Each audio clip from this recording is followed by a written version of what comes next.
Yeah, great. So the recording is on. Um,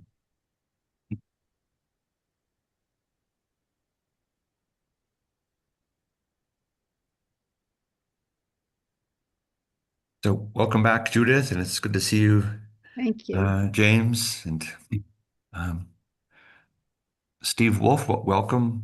I think it's the first time. Good to meet you. Thank you. Glad to be here. Okay. Um, and David and Brian and Gail. There's an iPhone 3. I can add your name if that's appropriate. Yes, Judy. This is Judy. Okay, Sorry. gotcha. Yes. Cool. Let Good me. morning. This is Paul. Hi, Paul.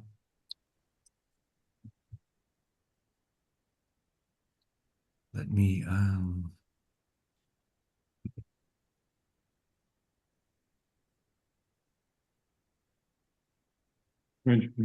Judy, I'm going to throw your name onto the iPhone 3 if that's okay. It's fine. Thank you. Okay.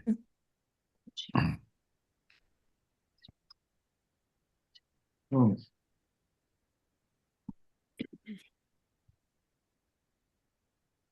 Cool.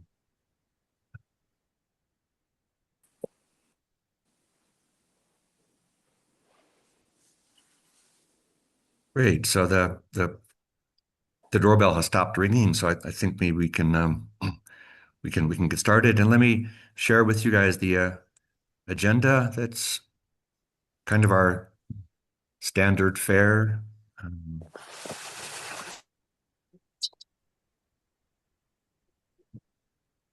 there we go. Can you guys all see that? Trying to make it a Oh, little I bit can, yeah. bigger. Yep. Yeah, There we go. great. Um, um, so we've all found this link somehow from the webpage or from the email that I've sent you. And so usually we just begin by a welcome and a brief overview of the agenda. I can just remind folks that there are kind of discussion pages out there on Facebook and Instagram that are moderated by Alicia and Margaret and sometimes myself, and that we continue to make kind of tech and design improvements on our GitHub page.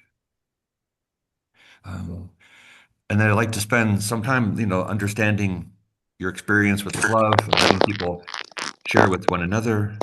Um, their experiences are um, highs and lows and the like as we try to broaden the ability of the glove to treat more folks with varied symptoms. Um, and then in the second half, we typically try to dive into some of the literature that's related to treatment of Parkinson's, or in this case, even to kind of allied neurological, disorders that seem to have um, either similar symptoms or similar treatments. And I've gotten a lot of questions, over the past months or years about the effect of vibration treatment on essential tremor. So this looks like this is something quite close to things we talked about before. So it seemed like an interesting. It's a short paper, fairly with the fairly easy punchline to deliver. So I'll spend some time talking about that. And then for things people would like to get on the agenda for our next meeting on May 10th, then I'm wide open to hearing what you'd like to discuss. Um, so with that, I'm probably going to largely kind of get this thing off of your screen, but let me kind of remind folks. Sorry, let me just look at the published site. So we continue to put as much as possible of kind of useful stuff on our webpage. So our webpage has kind of a small border across the top. Excuse me. So there's our homepage, which should help people, get a feel for how to wear the glove, how to charge the glove, how to buy the glove, how to donate. Um, our journal club business, which is what we're doing today, is here. it's getting, we're coming up on 1 year, so we're up into the 20s as far as presentations, and each one has its own agenda. And there's a YouTube channel, where you can review and see previous ones, especially for those folks that are just joining us. Um, I think that if there was a greatest hits, I mean, so this our third time out is when I did this joint with Kanwar Bhutani, who was one of the early respondents to Tass's trial, and Kanwar was kind of wearing our glove, talking about Tass's glove. Um, so that's something that maybe something starred, someplace to start. Um, Now close to a year old.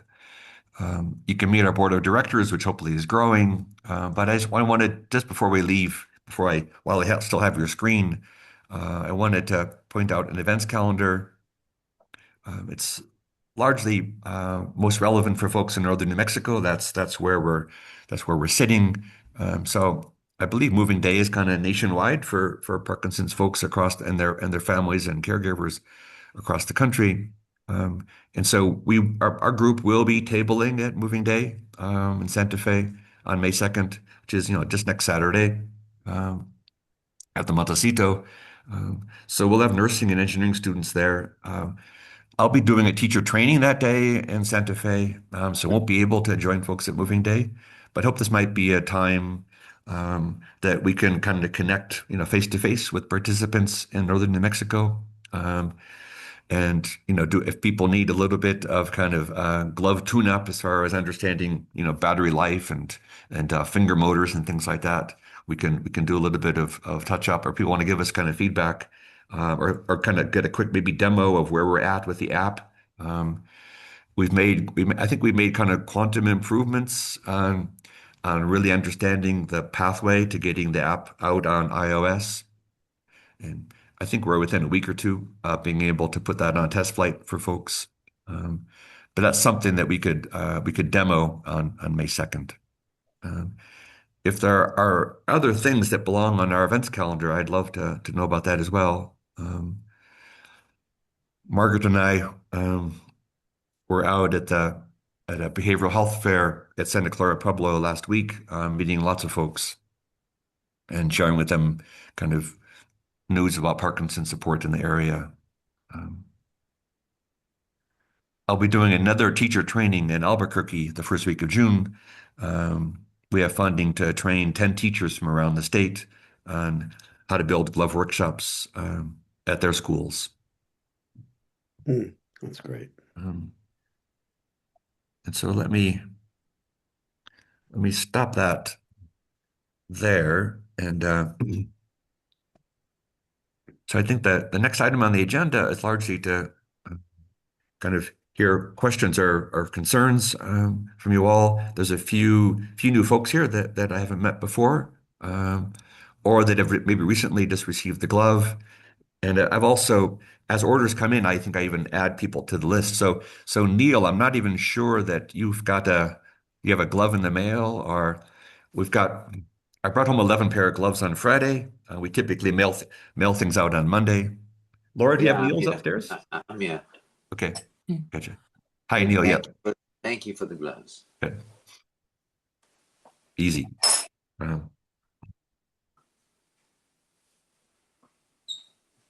Yeah, so especially for the folks that are new here, if you want to hear from folks that have been wearing the gloves for a little bit longer, or have questions for me, I mean, I can introduce kind of the maker team, right? So that's here. So I teach engineering at the college in Espanola, and my colleague Margaret Zach, who's on with us here, she teaches nursing at the college. We're creating pathways for high school students into engineering or into allied health, and also just kind of into care for for elders in their community. And once in a while, we've got students joining us as well. So if you have questions for either of us or for each other, this is just a chance to share. I Yeah, have a Paul, please. question. I can't seem to find the information about charging on the gloves I just received a few days ago on your homepage. Gotcha. And Gotcha. I don't have a PC, I have a Mac, so I can't use the app info. Gotcha. Yeah. So I guess first of all, yeah. So that the app is not necessary to use the glove. The app is what's coming forward to try to gather data to help us tune the glove to your symptoms. And we're not there. We're still kind of in the tool development stage. Then there'll be kind of the data collection and then understanding how to tease from that data how to change the buzz pattern, that you feel. Uh-huh. But let me quickly go back then to um, our web page, right? And so when I click home on the web page, right, Mhm. then there's for help wearing the glove, charging or changing batteries, and installing and navigating our smartphone app, please visit. So there's maybe too many things on that list, but if you visit the playlist, um, then the fourth video there is called "How to Wear and Charge the Gloves." Oh, okay.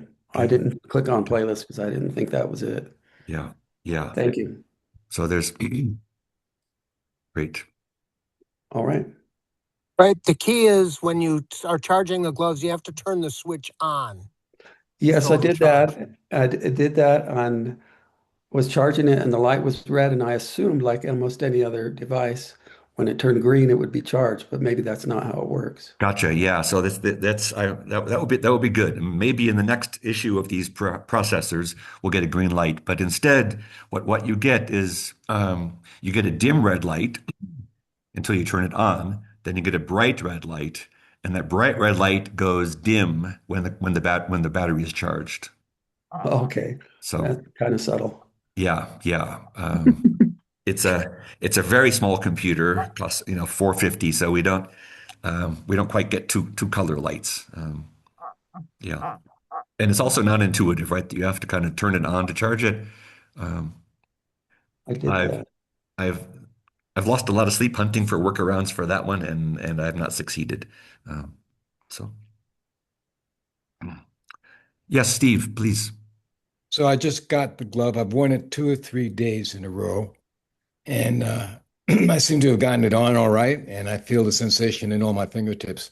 I had a question about use, Yeah, and is it true that now I understand we should use it 2 hours twice a day, 2 hours in the morning and two hours in the evening.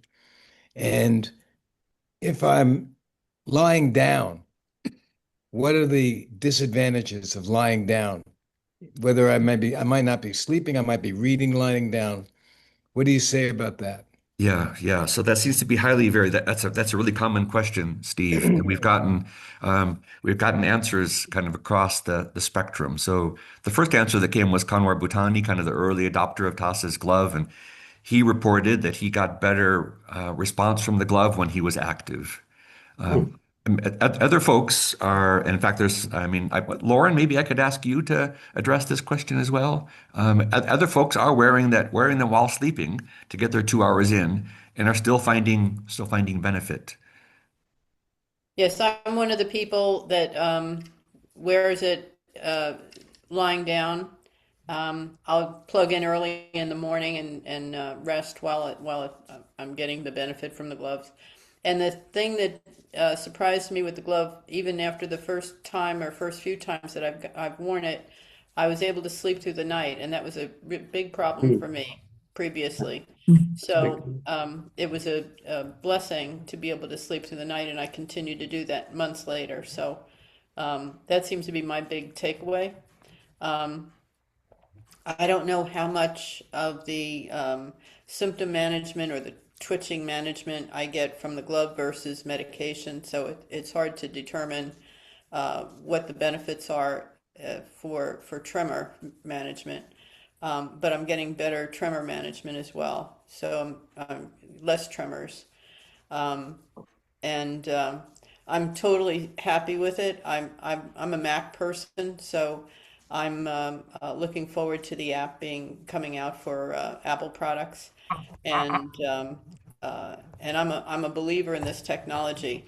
I also belong to a support group, and we had a neurologist talk to us, and I happened to ask the neurologist who was working on behalf of a pharmaceutical manufacturer what her impression was of the glove, And she poo-pooed it because, well, she's aligned with the pharmaceutical industry for one, and said, "Oh, that's old technology. That benefits from that were determined back in the turn of the century, from 19th to the 20th century, when people were, I guess, Steve helped me with this. They were riding buckboards, or they had a journey that involved a lot of vibration in the technology they were using, whether it was being a horse-drawn thing or being in an old car or whatever. But the bumpiness and the vibration seemed to help them. So even though this neurologist was poo-pooing it, she did recognize that there was benefit back in the day from people being Vibrating. benefiting from, yeah, from vibrations. Yeah. So I thought that was sort of interesting. Anyway, I'm a believer. I think that the work that Steve's doing and the team is doing is amazing, and I'm happy to be along for the journey.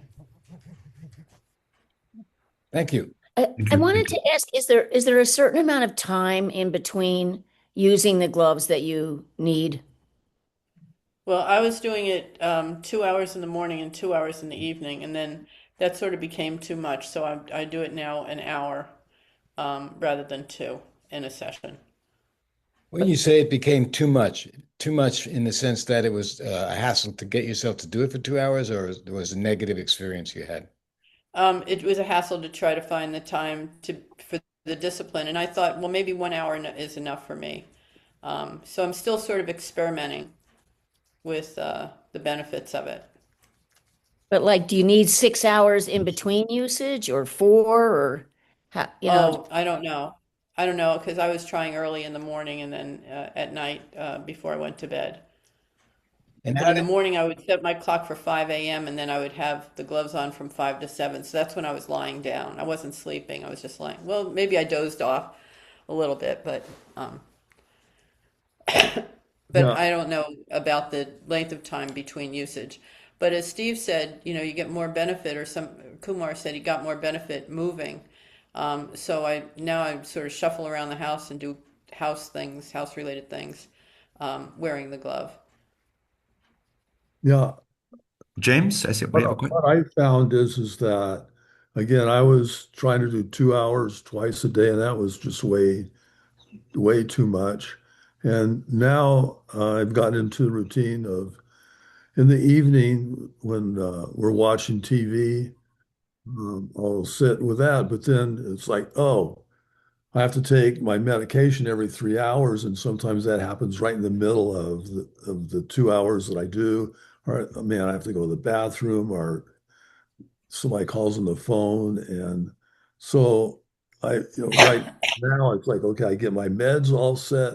I make sure I go to the bathroom before time, and so you just try and work a schedule around it, and know that wearing those gloves, and if you have a partner with you, can help you do the little things that get in the way. Sometimes I just do an hour a day, and some days I just don't have time to do it. So, but for me, the benefit that I've found is that the Parkinson's shuffle, that I think all of us are aware of, that seems to have gone away. I mean, if I get up to walk, I just stand up and I start walking, and that trying to get going movement isn't there most of the time. I mean, I still have it from time to time. My tremor is really reduced a lot. I almost never have tremor anymore. Those seem to be the major benefits. Thanks, James. And Neil, I want to call on you next. I just want to kind of recap something that James said, to maybe answer Steve Wolf's question, or your partner's question. So I think this kind of the exact duration of how long to wear it, or the gap between the morning and evening session. I think those are important questions, and those are variables we don't yet really understand how to tune. But I think more importantly is what James suggested, is finding a schedule that works for you, right? It's kind of just adhering to some consistent program. The the mechanism by which we believe the glove is acting is literally rewiring hyperconnected circuits in the brain, as we've kind of discussed over the past year. And so that rewiring happens, over time. Some people do kind of report symptoms that change, overnight, but largely it's just kind of consistent use, helping to kind of scramble the noisy circuits that get set up by lack of dopamine. And so what that means is that so somehow 2 to 4 hours a day with some gap in between on a fairly regular sequence. And that regular sequence, as James said, really has to kind of align, with your own daily schedules. So that you should, I know this thing is a hassle to wear for 4 hours, let alone wear for 1 hour, let alone 4 hours a day. So finding a schedule that you can adhere to, I think, is more important than actually being religious about the exactly 2 hours in the morning, exactly 2 hours in the evening. So, yeah. So Neil or Neil's partner, Neil, yeah. Hi, this is Hi. Connie, Neil's wife. We met online, Steve. Yes. Thank you so much for what you're doing, and love to Steve and Paula, my friends online here. So we are not seeing any noticeable results. It's been about a month, and I would say Neil's gait has gotten worse. And I'm wondering if we need to adjust the settings. So a couple of things have happened with our gloves, and we're getting a new pair in the mail from Laura. And I'm going to send the old pair back to you so you have the brain. But I'm wondering if we need to do an adjustment when we get the new pair. Do you think that might be possible? It's definitely possible. Yes, yes, yeah, yeah. Are you guys Android users or iPhone users? Well, I bought an Android just for this. Gotcha. Okay. Yeah. Yeah. So we can, Shall I just reach out when we get the new one? yes. Yeah. Yeah. And we can, Wonderful. we can meet and I can help you adjust them. Yeah. Wonderful. Thank you, Steve. I mean, it's possible to adjust them. So what I don't understand yet, right, is how best, I mean, I really want to adjust them based upon, improvement, right? And that means collecting enough data. So the app also lets us kind of monitor the gait of the Parkinsonian person and the voice. And then I want to hear also from the lived experiences about other symptoms rather than just voice and gait. Those are things that are easy to capture in a phone, but there's other symptoms like sleep, for example, which is I don't recommend you sleeping with a phone on top of your head or something like this, but we need other ways to monitor other symptoms. And I really want to be able to help. I mean, I want to give advice on how to tune the glove based upon weeks or months of your symptoms, as well as there's now like 200 pair of gloves out there, right? So I feel like we're on the cusp of being able to understand something better. But Okay. but in the meantime, if you're willing to experiment, I'm willing to help you, move those sliders around. Yeah, we're willing to experiment. We haven't figured out how to use the app. Hi, Mary and Rich. Mary's also a friend. Gotcha. I haven't figured out how to use the app. Do you need me to do that before we meet? No, we can do that together. Yeah. Okay, yeah, great. yeah, Wonderful. yeah. Thank you so much. Okay. Mary, yes, please. Steve, could you talk a little bit about how the app is collecting information about gait? Is it collecting it from the point when the entry is made on a weekly basis, or is it constantly monitoring based on the phone carrying the phone around? How Gotcha. does that work? Yeah. So the gait monitor and the voice monitor, ideally we're looking for like about once a week. And we would monitor your gait just for about 20 seconds. So the idea is that that you would click on the gait monitor, you would press start, and there'd be instructions to kind of walk for 20 seconds. And ideally, each time the phone is in the same pocket, and you're kind of doing a similar course of walking. And then from that, we can see shuffling, we can see freezing of gait, we can see, so that we get a baseline, and then we just kind of watch that over the weeks. But it's only recording during those 20 seconds after which you press start. Very similar for the voice measure. So for a voice, we just ask you to say ah into the phone. And just like watching kind of variation in your gait, we can measure variation in your voice by kind of two measures. Can you keep a steady amplitude, and can you keep a steady pitch? And then we'll get baselines on pitch and amplitude, and then ideally we want to improve your ability to hold amplitude and to hold pitch, just like your ability to hold a steady gait as opposed to shuffling or freezing. And so that data is being collected only for those. 5 seconds of an ah is already fairly.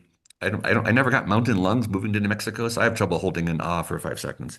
So it's just you press start and it records for 5 seconds. It does not send, all that voice information to us. That's kind of too much. So that your voice gets scored by those two numbers, variation in pitch and variation in amplitude, and those two numbers get sent to our database upon your That's permission. Yeah, that's really helpful. I think putting that kind of information into one of your videos gotcha. would be helpful so that people know the Mhm. benefit of using that app and they know how to use it so that you're getting a consistent reading. Yeah. Thanks, Mary. Yeah, yeah. We are.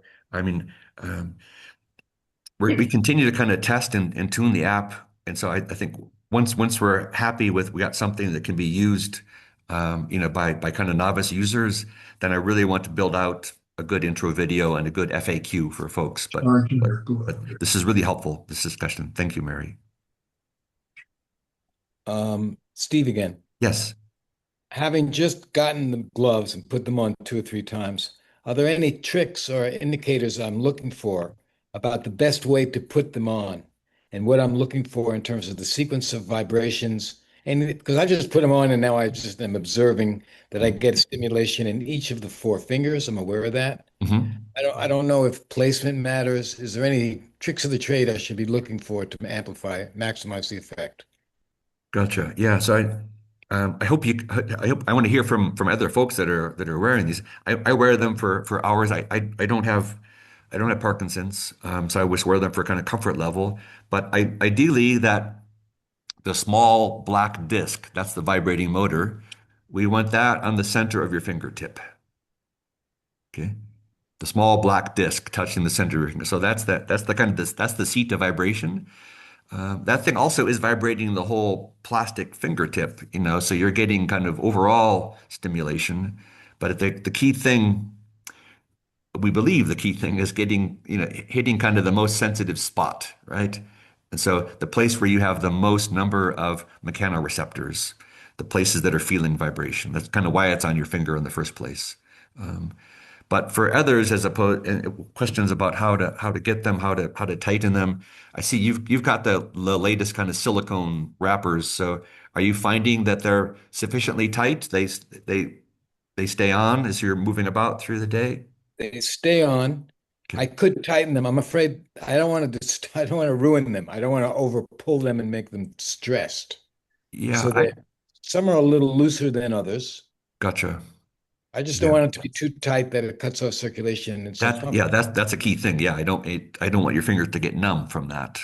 right. So So it's just observe what's happening and try to keep that little black dot in the center of my finger, that's and it. Yeah, yeah. that's it. Simple. Okay, thank you. Yeah, that's it. Yeah, and also that the observation. I don't know. I'd rather hear from other folks that are wearing the glove, but I think for me a key thing would just be to try to get into a state where where you forget they're on. Maybe Yeah. that's asking too much, but ideally, can just ignore them and kind of go about your day and not feel so kind of constrained, or trying to feel any kind of immediate benefit, right? Because like I said, they really are trying to rewire bad connections that get set up by lack of dopamine, and so that just takes time, and maybe it does take kind of resetting some parameters. We don't really know that you know until you wear them for a couple of weeks. I'm not sure, a month. Got The it. only clinical trial has like 6 people in it from Stanford, and that's now going on 6, 7 years ago. So so many questions we don't have answers to. And is there any, if I sleep with it, Is there a problem if I sleep with it for 3, 4, 5 hours at night? No. That's a good question. So that's the kind of and then maybe I might ask Ken Toronto to speak to that, right? So I mean, Ken, you've talked about kind of dyskinesia or with kind of too much levodopa. You have kind of involuntary emotions, and too much glove. For some people feels like too much drug. Am Well, I I? think the person with the most experiences was Conrad Butani. Conrad wore him from 8 years, and he was the one who said that if he wore him more than like 3 hours a week, I think he was down to, he got that dyskinesia. And so it varies with every person, but I think it was the cumulative effect of years of wearing them. Mhm. But then again, it didn't solve all his problems because he just got deep brain stimulation. So now it changes everything. Yeah, yeah. But the answer is yeah, you can take too much drugs, and the glove for certain people is like taking a drug. Mm-hmm. Got it. Thank you.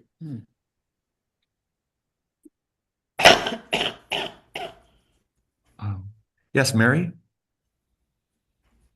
I have a question that is related to this. Rich is now on his 5th week of Mhm. wearing it with lots of really positive benefits so far. Everything from better sleep, as Lauren said, to changing muscle tone in his face where we can see a smile again, and being able to get out of bed, out of a chair more easily, and standing straighter on days when he's not having back pain from other things. But he had one day where he was probably after week 3, he was into week 4, where he'd worn them 2 hours in the earlier part of the day, and in the evening when he put them on. One of the other benefits is that he has had the toe curling go away. And this one evening going on to the 4th week, he put them on the second time, and his tremor came back and his toe curling came back immediately after putting the gloves on. He took the gloves off and it went away. And that was one of the things that I thought would be helpful to talk to Kumar about, because he's had such long-term experience with this. Are there times when in a given day you can have too much stimulation and need to just back off and then go back to it again? That's what we've done. But getting some information from him where he's had this longer term experience, and at what point did he decide that it was dropping his drugs, his medication, versus dropping the number of hours with the glove?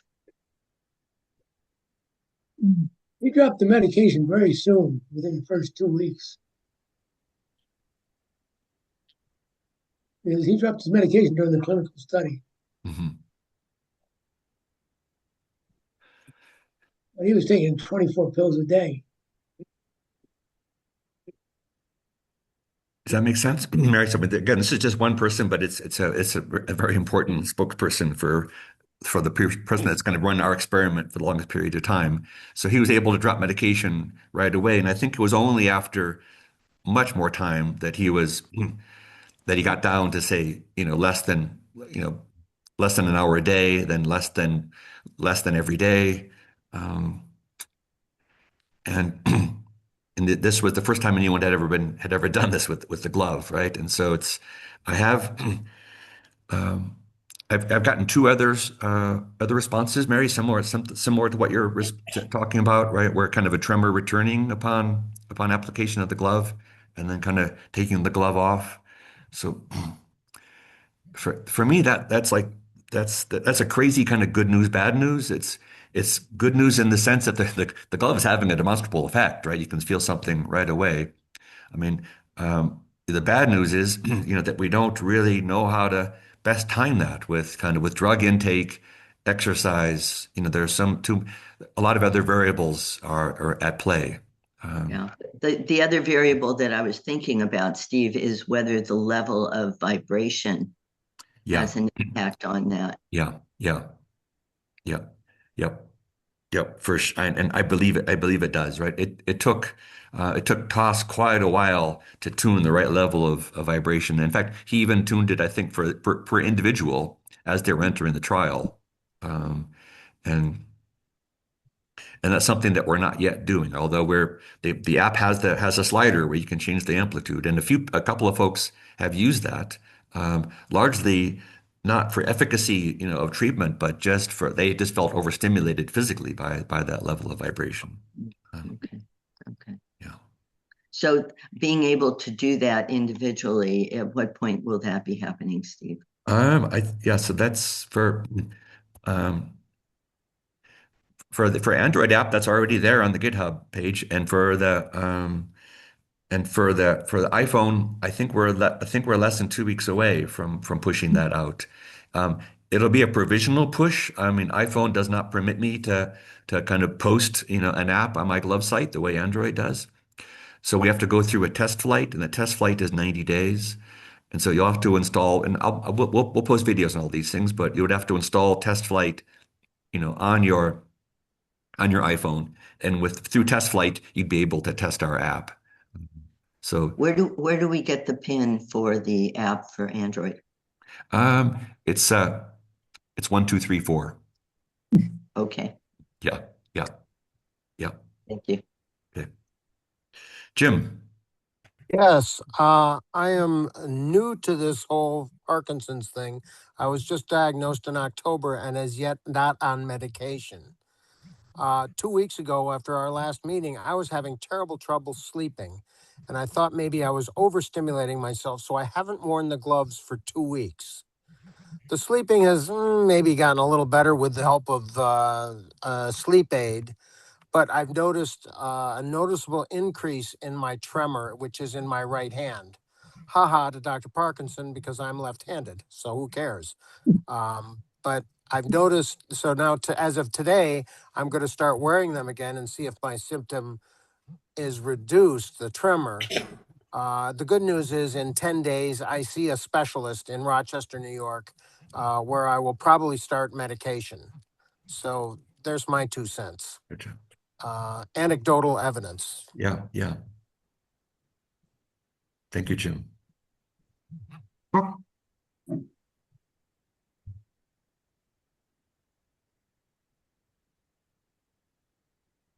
Any other questions or comments or concerns? I'm gonna. It's Yes, Mary Mary? again.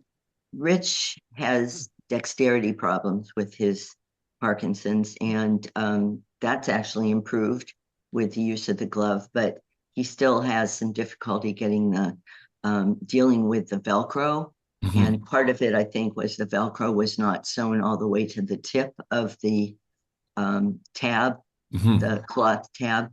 So I ended up getting some elastic, 2-inch wide elastic band, and attaching that to the base of the underside of the computer.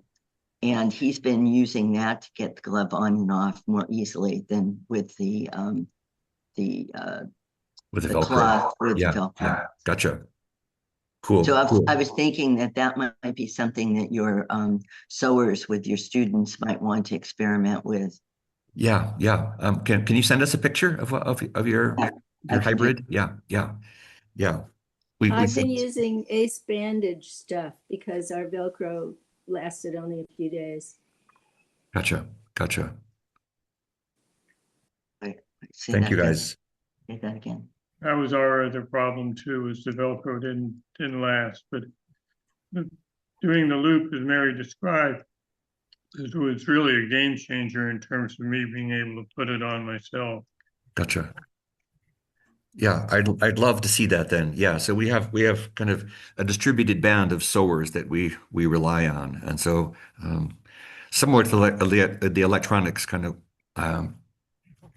It's no excuse, but we're a ragtag band of kind of volunteers and students, so Exactly. it's Yeah. quality control is. I feel the urgency to get something in your hands, no pun intended. But we need to kind of crowdsource better ways to design this. Yeah. If we expect you to be able to wear it for more than an hour to a day. So Yeah, and if they experimented with putting in a lightweight band that's attached, and perhaps even leaving the Velcroed section on so that people have an option. Gotcha. Or having the elastic attached where it could be removed with Velcro. This is the Velcro right here. Not the Velcro, but the Yes, the Velcro on the strap. At the on wrist, the yeah. wristband. Yeah. Gotcha. And I'm just wondering, maybe also for those of you who've tried the ACE bandage, I wonder if some of that, in the meantime, because you got to kind of connect the ACE, but that veterinary tape that kind of just sticks to itself might be, that might be pretty easy to manipulate or easier to manipulate. Coban. What is it called? Coban. Coban. Coban. Great. But Margaret, is that a second step that you have to take then, or is it in place instead of using the Velcro? No, that would just, I was just thinking, someone had mentioned using the ACE bandage, and I know like trying to put those little metal teeth things on ACE bandage or tucking it's tough. With the if you were using something additional, that veterinary tape, it just sort of sticks. They're using it a lot when you get like your blood drawn, and instead of tape, it just kind of sticks to itself. So it doesn't kind of attach to hair or anything, making it difficult to take off. But I wonder as a stopgap measure until we really come up with the best, I guess, design, that might be something that could help.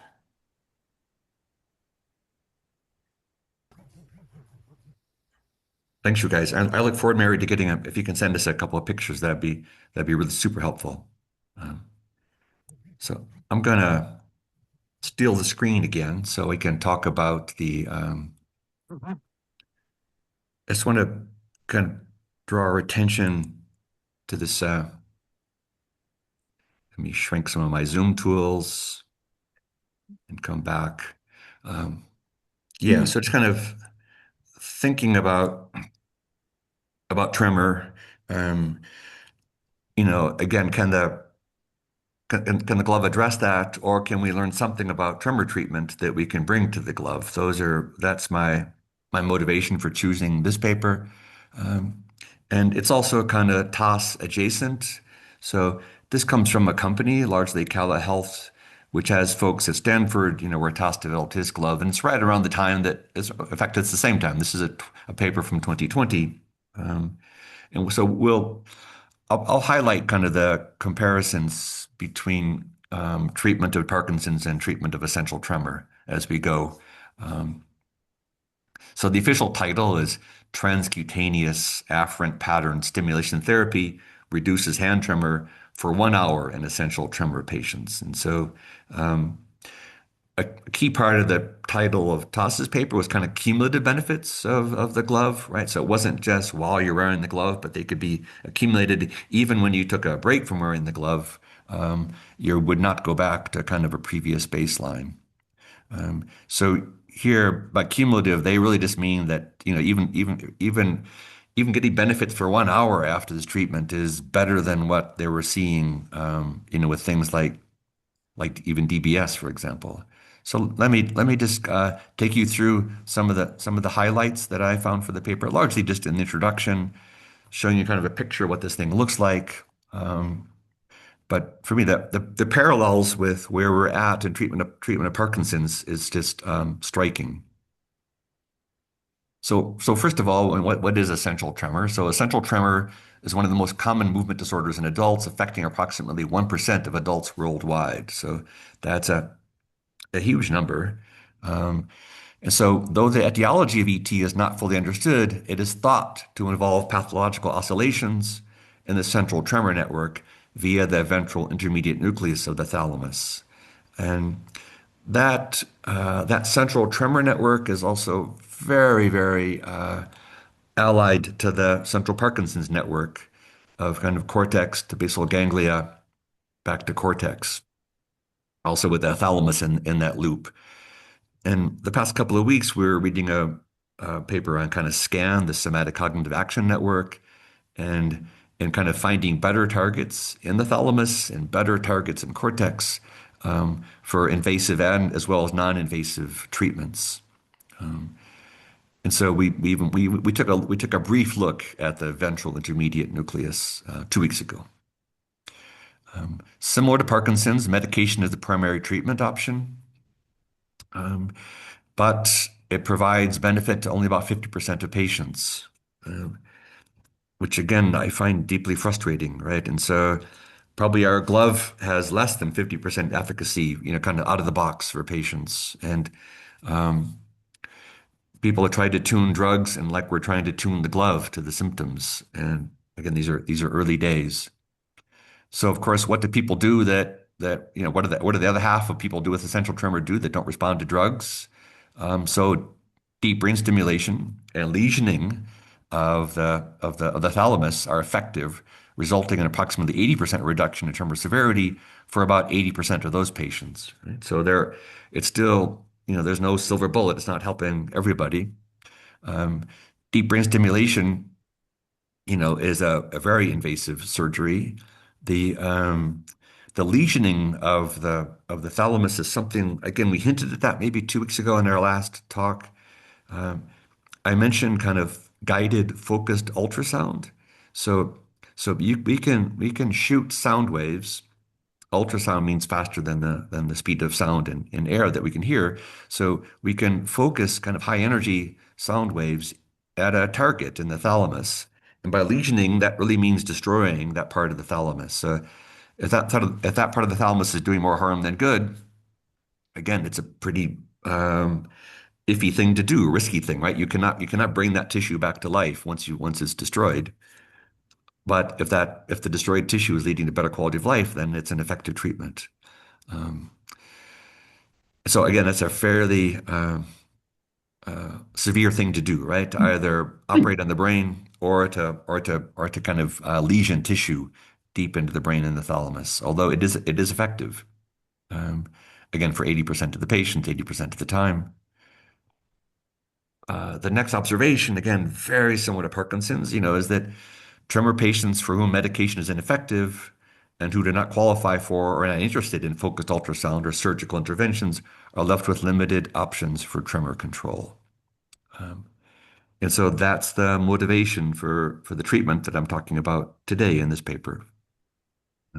Again, very similar to folks with Parkinson's, for which maybe drugs have run their course, or even before you're starting drugs, say Jim, for example, and where you're not looking forward to surgery, what else is out there? So the treatment I want to talk about is this transcutaneous afferent pattern stimulation. And so some of you perhaps, through your neurologist for maybe other reasons have seen these TENS units, right? So TENS is transcutaneous electrical nerve stimulation. So literally you're receiving small shocks to the skin, which will have the effect of kind of directly sending, information up those big fat nerves up to the brain. Early on in our kind of neuroanatomy studies, we watched how many nerves have to be traveled to get from fingertip to brain. And that was through fairly subtle stimulation of our fingertips with these vibrations. These electrical stimuli right into the wrist are hitting, big nerve bundles that we'll take a look at shortly. So that's the therapy. Can we kind of shock these nerves at the wrist? And then the question is, what kind of shock should we deliver? And what effect does it have? So it's a mouthful to say transcutaneous afferent pattern stimulation. So TAPS is not a bad acronym. So it consists of bursts of non-invasive. So non-invasive means, these are just it is electrical current that we're shocking with, but it's directly at the skin, right? That we're not puncturing the skin with needles and delivering them directly to the nerve bundles. So just from the surface, and it's applied in the region of the median and radial nerves. We'll get a picture shortly, and for some attempt at kind of personalization, there they're delivering the shock to radial, then to median, radial, and median, and they're delivering that in kind of a rhythm which is in line with the measured tremor of the participant. So this is designed slightly, right, to fit to counteract the patient's tremor. So I think let me just I want to look at some other things, but let me just go right to the picture. I think it really helps to have a picture of what's going on here. So is that big enough for you folks to see? Sorry, I keep on magnifying and then things go away. Yep. Yeah. Better. Great. So here's the hand and just a small wristband with kind of three electrodes.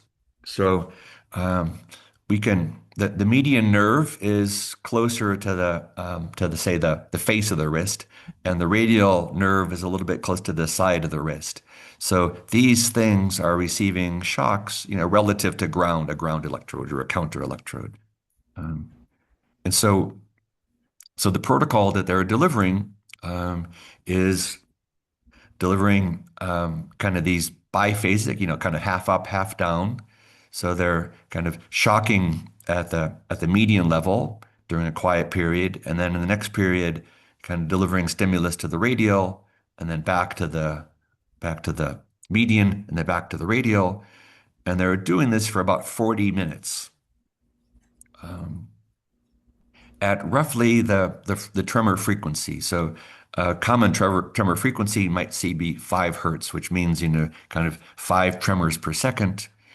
That means every 200 milliseconds you're getting a tremor, right? And so this is meant to kind of, just as the glove vibrations are trying to counter the bad rhythms in the brain, these electrical vibrations or electrical stimuli are trying to counter the tremor felt in the hand. And so they're gonna deliver this for 40 minutes at an amplitude. So that they say this is current, right? But they're not really telling us how much current. But the timing is set to the tremor frequency of the person, and also the amplitude of that current is set to be, kind of below any pain threshold, something that's comfortable for the patient, because they're doing this for 40 continuous minutes. And so they're gonna do this for 40 minutes, and then kind of during post and 30 minutes post and 60 minutes post, they're gonna score the person's ability to draw a spiral, to pour from a pitcher, to do some tapping. They'll score them based upon kind of the standard kind of subjective score by a trained neurologist. And then they'll also score by just measuring the tremor with an accelerometer and looking at some kind of decrease in power, decrease in the magnitude of the tremor over time. And so this is for folks that have been thinking about the beach band. This is something that looks, the beach band is just delivering, a vibratory tap. This is delivering an electrical tap, right? And the search is on, right, for the best combination of things that will kind of squelch these bad rhythms in the brain. So this is something that, my students and I are kind of actively, building ourselves to see if we can deliver this, and try to better understand its effects. So that's what it looks like. Let me go back to yeah. So I think we've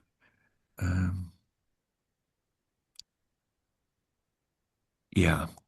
So again, maybe just to kind of close that kind of comparison to toss, here's something direct, right? And so deep brain stimulation research has shown that applying a bursting stimulation pattern alternating between 2 pairs of implanted electrodes may induce synaptic plasticity changes that persist after the stimulator is turned off and can therefore provide effective tremor reduction beyond the end of stimulation. And the reference to that is 2 early TOS papers arguing again for exactly that business. So we want more than just immediate cessation of symptoms, right? We want a treatment that actually has cumulative benefits. Cumulative here just meaning, is this even effective in an hour or so after stimulus? Okay. So the next things that I've kind of highlighted So I've kind of already shown you what the stimulus looks like. Biphasic means half up and half down. In sync with the patient's tremor frequency. And again, the amplitude was chosen to be the highest level of stimulation that did not elicit muscle contraction and that the patient found comfortable. On for 40 minutes, and then we just kind of gather data to see what effect did that treatment have, right? And so, and this is kind of the major finding. Um, and again, we haven't talked about this Fantalosa Marin clinical rating scale, but similar to Parkinson's, it's rated kind of there are many, many, many tests, and each one scaled kind of 0 to 4. 0 meaning no tremor, and 4 meaning severe tremor.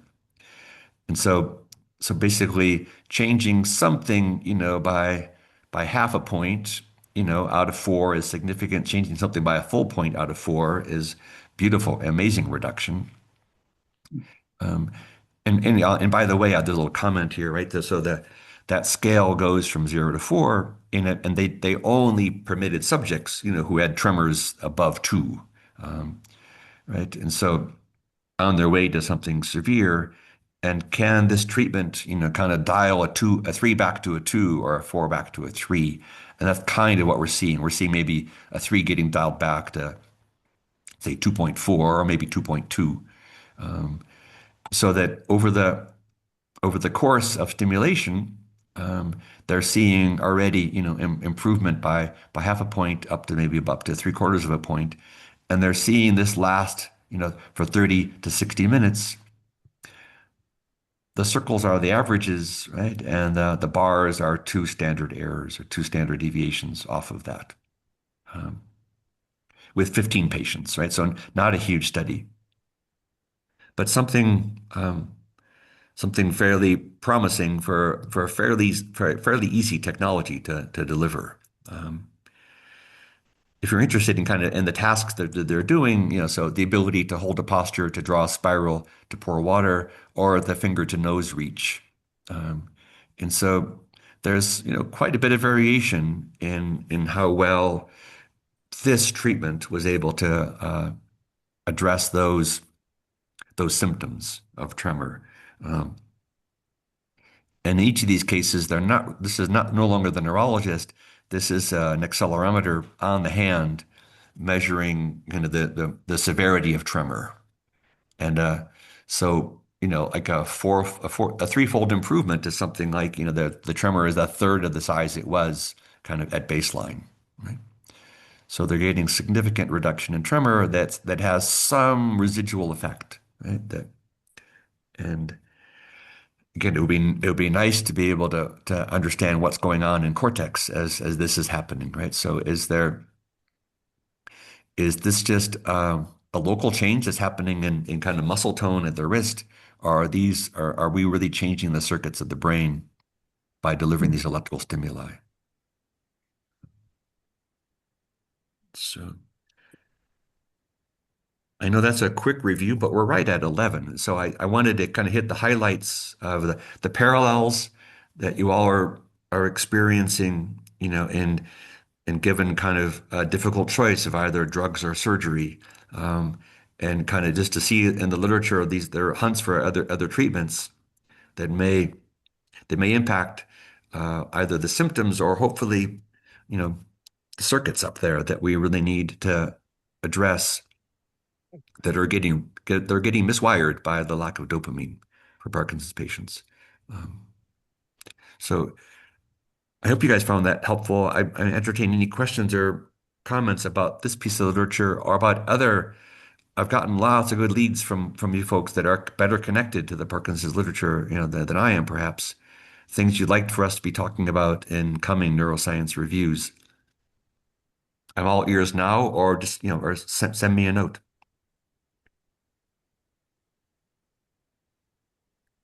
The World Congress for Parkinson's is coming up in next month in Phoenix. Gotcha. Uh-huh. Yeah. If anyone's going to it. Have you attended such a congress yourself, Ken? No, but I was toying with the idea of going. Gotcha. Yeah. I've I'm got so going much to to be read as it attending. is. Yeah. You You'll be attending, Lauren, because you're in Scottsdale, right? Hon? Yes, so Yeah. it's in my backyard. Gotcha. So I'm definitely signed up to go. Uh-huh. It's a 3-day event, Gotcha. and I think it hasn't been scheduled in the United States for the last 10 years. It's an international thing. Uh-huh. So since I became aware of it, it was in Japan and then in Spain, Gotcha. Barcelona. So it's quite an opportunity for us in the U.S. Mhm. If we're close by to attend. Yeah. Yeah. Can you report out during our next meeting on May 10th, Lauren? Absolutely. It's not Good. until the end of May, End of May. but Okay. I may Gotcha. have more information in the beginning of May as to As to sessions and things. topics and Yeah. sessions and so on and so forth. Yeah, Gotcha. be happy to. Thank you. Um, So admission is for the 3 days is $325. I don't know if they still have tickets available, but if you're interested, it's worthwhile to follow up and see if it fits what you're looking for in terms of information. Thank you, Lauren. Sure.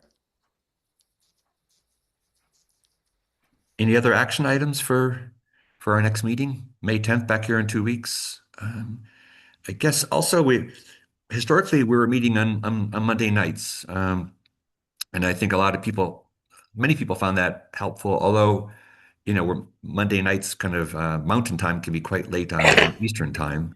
Um, we moved to Sunday mornings because I began teaching an evening class, and that evening class is going to stop in May. And so I may be looking for your feedback on whether I think, there's a lot of folks attending Sunday services or doing Sunday service that that we've not been able to serve by moving to Sunday mornings. So just a heads up that I might be trying to shift things Steve, as my semester stops. Steve, do you always use the same Zoom link? I do the same Zoom link. Okay. Yep. Okay, and it's Yep. every other week? Every other week. Yeah. Great. Yeah. Yep. And the schedule should be there on the Journal Club kind of header on our webpage. I try to keep that agenda fresh. Um, um,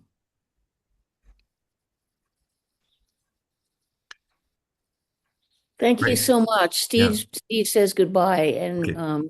of course, Thanks. so much gratitude. Thank you so much.